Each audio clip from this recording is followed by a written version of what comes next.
right, Bethany. Yes. Bethany, I want to talk about something that I pulled from the American Psychological Association. Okay. The APA, the APA. God bless them. It is called The Science of Why Friendships Keep Us Healthy. Oh, amazing. I have a question for you. How did you feel? Like, what was your emotional state after we left Scott and Heather's? I was flying. I know. We both were. Yeah, I was in such a good mood. And this, at one point while we were hanging out, Yeah.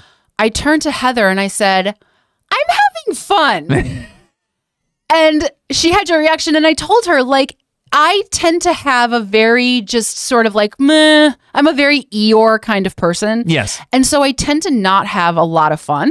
Just being Just in around general. people. Yeah. And so when I do have fun, it's a shock to me, and I notice it. Right. And I tend to announce it. And I was floored to leave their house feeling upbeat and not drained. Right.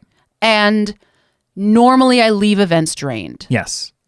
And now, to preface this, we have both stated to each other that we must get out more We often. got to. That and this all started with the trip to the library. We were started to meet people within our sphere, like actors, performers, artists. We just met them through one person that we met at one of the libraries that we went to for the Lost Tapes. Check it out on Hero or Patreon. It's amazing how librarians connect you normally To, to knowledge. I but know. This one librarian was like, you need to meet Stephanie. Yeah, you need friends.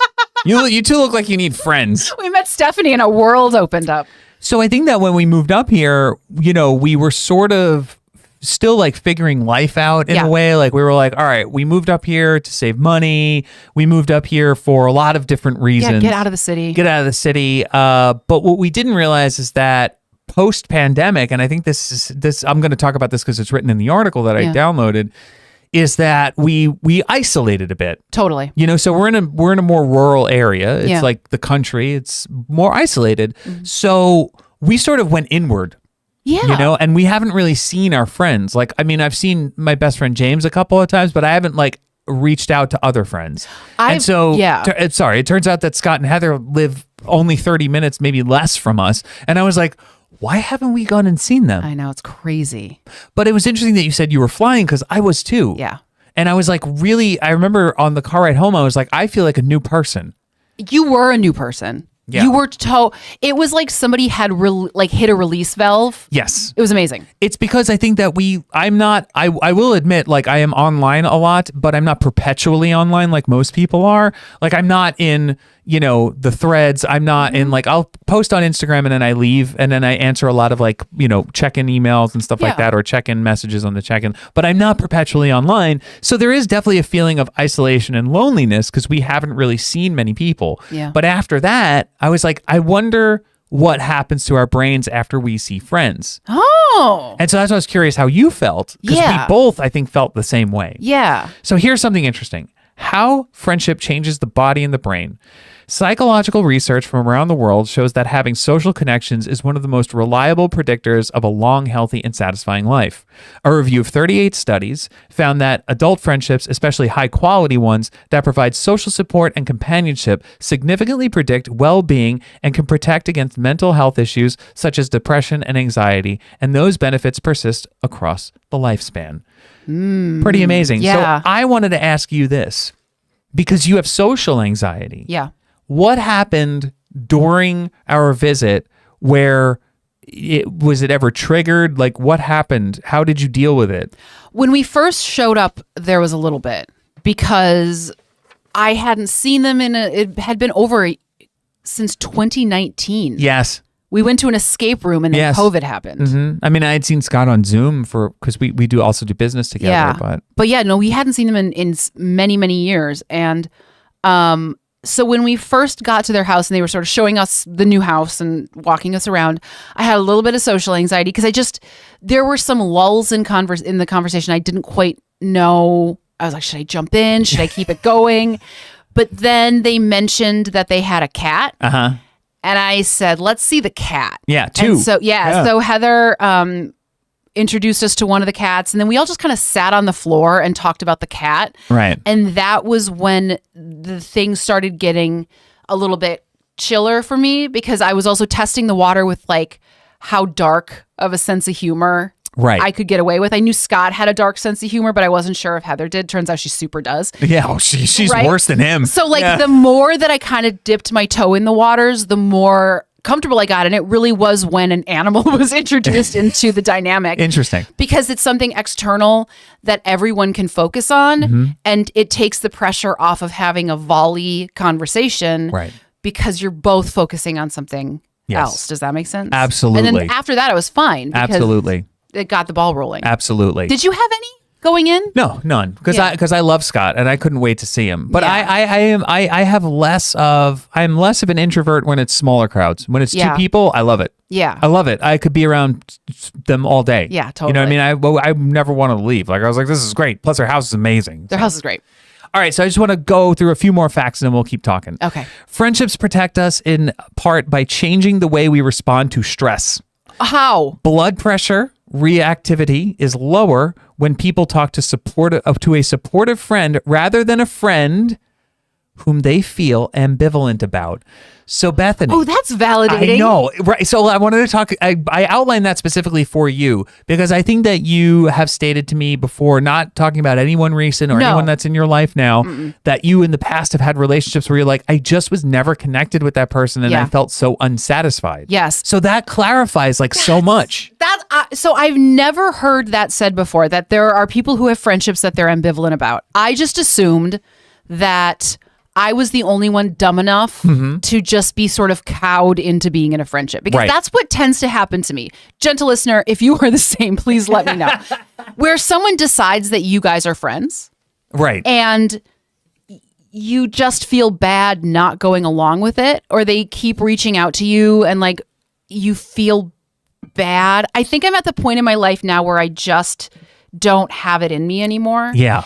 And there are friends that I'm full disclosure, I'm not a good friend. And I know this about myself. If I'm in the room with you, I am there with you. I'm locked in. I'm listening to you. I'm trying to empathize. I'm giving, support. But the second you and I walk away, I am so terrible at staying in contact with people. Right. Like my friend Miran knows this. She texted me big news. I haven't responded to it yet. Like I respond to it with excitement and then I forget to text back. Right. And I think I have to find people who are willing to put up with that level of not making friendship a priority the way I probably should. Right.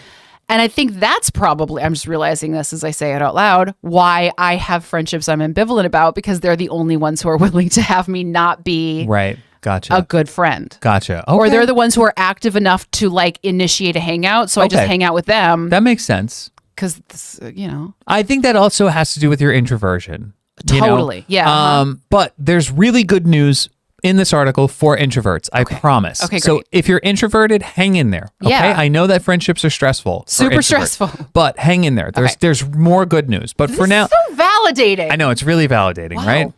Okay, so scientists studying friendships have even found similar brain activity among friends in regions responsible for a range of functions, including motivation, reward, identity, and sensory processing. It's interesting that identity is part of it. Yep, and we're going to list this whole article. There's so much more that I'm not getting into. We're going to list this whole article in the show notes, so go check it out. It's a very good read. I really highly recommend it because there was a chemical reaction after I'd seen my family and Heather and Scott in like over the course of 2 weeks. We saw them one weekend and then another weekend. So it was like something happened and I felt alive again. Totally. Yeah. And a lot of this stems from social isolation, which stemmed from the pandemic. Totally. It was what you were supposed to do for a very long time. Yes. And statistically, we're becoming lonelier.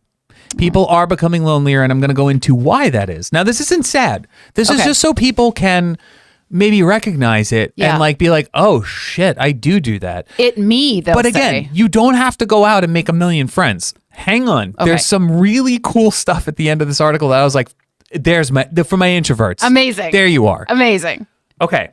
Americans are getting lonelier. In 2021, 12% of U.S. adults said they did not have any close friends, up from 3% in 1990.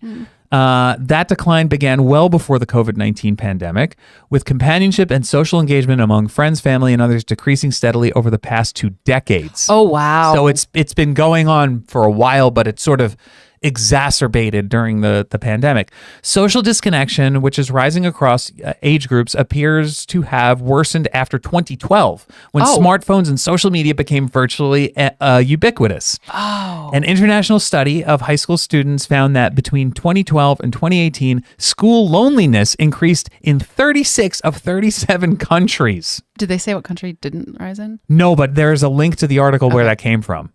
There were significant downward trends in social contact even before the pandemic. What's remarkable about that is that getting back to normal, quote unquote, is not going to be enough because it wasn't looking good before. Oh, gosh. Yeah, but this is not all negative. I promise. No idea. There are little things that are going to happen for all of us that I think will get us back into like seeing people. Yeah. I think it's really important. And I do think online communities like ours are important too. And I will tap into that as well. This live S chat is the best chat. Yeah. The COVID-19 pandemic likely exacerbated an existing trend towards social isolation, and it also provided a natural way for scientists to measure the effects of that shift.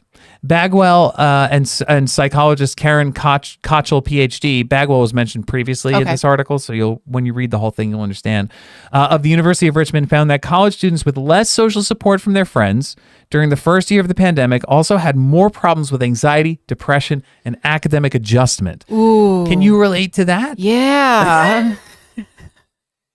And I think here's part of it too. I think anybody that struggles with mental health on the at least on the depression and anxiety side, because that's the side I know about, pulling away is a part of that as well. Right. So if you have this wicked perfect storm of introversion and maybe anxiety or depression and 2012, everyone getting a smartphone and COVID, I think it just makes the natural process of trying to reach out even less attainable, because it's 100%. like, even if you wanted to, you don't want to because you're depressed. Right. And even if you wanted to, you can't. And also it'll exhaust you. Right. And I think that also we have forgotten that texting and just being connected with someone on Instagram and being like, hey, what's up? Da, da, da. And just like sending DMs back and forth is not actual communication. Yeah. It's not actual interaction. Yeah. It's interaction with a barrier, and that puts a barrier between you and humanity. Totally. Yeah. So you're communicating just through avatars and just through threads and just through whatever, or Twitter or whatever. So you're not really connecting on a human level. And that, after seeing like how up we were after those 2 visits, that's when I realized we've probably been isolating. Oh yeah. No, we definitely have been isolating. Been isolating. and I will take ownership for like 80% of that, because not only do I love to isolate, but also I am such a homebody. You are, and I am too. Yes, but I think that I pulled you further into being a homebody, because when everything was normal and we were dating in 2019 and we had the option to go out, we lived in the city and all this stuff, we still by and large stayed in on the weekends, because I was like, I just want to, I like the couch. And so I think I pulled you a bit further into isolation than maybe you normally would have been, because I just am a cozy homebody. Right. And it takes a little bit of effort to get out and talk to people, which is oftentimes an effort that at that point I was not willing to put out there. Right. Yeah. Yeah. I mean, I don't think you're like a bad influence on me in any way.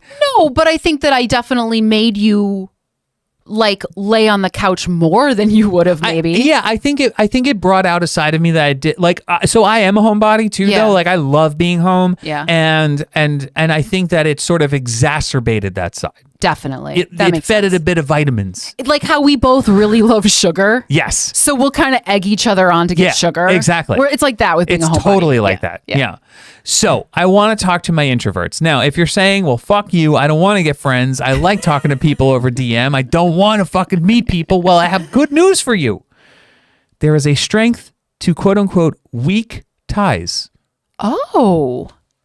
Having a close friend or confidant is undeniably good for us, but psychologists have found that interactions with acquaintances and even strangers can also give our mental health a boost. A casual relationship with the operator of a hot dog stand in Toronto helped Jillian Sandstrom, PhD, feel grounded and connected while pursuing her master's degree.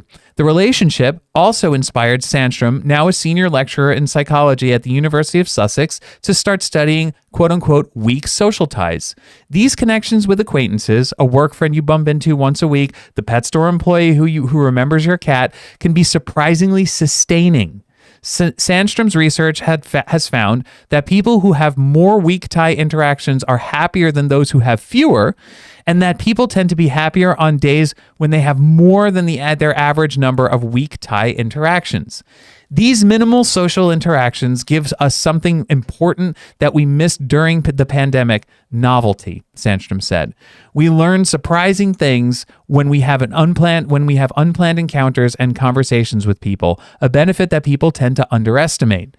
People often avoid conversations with strangers, assuming they will be awkward or shallow, but research suggests these worries may be overblown. Psychologist Nicholas Epley, PhD of the University of Chicago, and his colleagues have found that conversations with strangers tend to be less awkward, more enjoyable, and more connecting than people expect.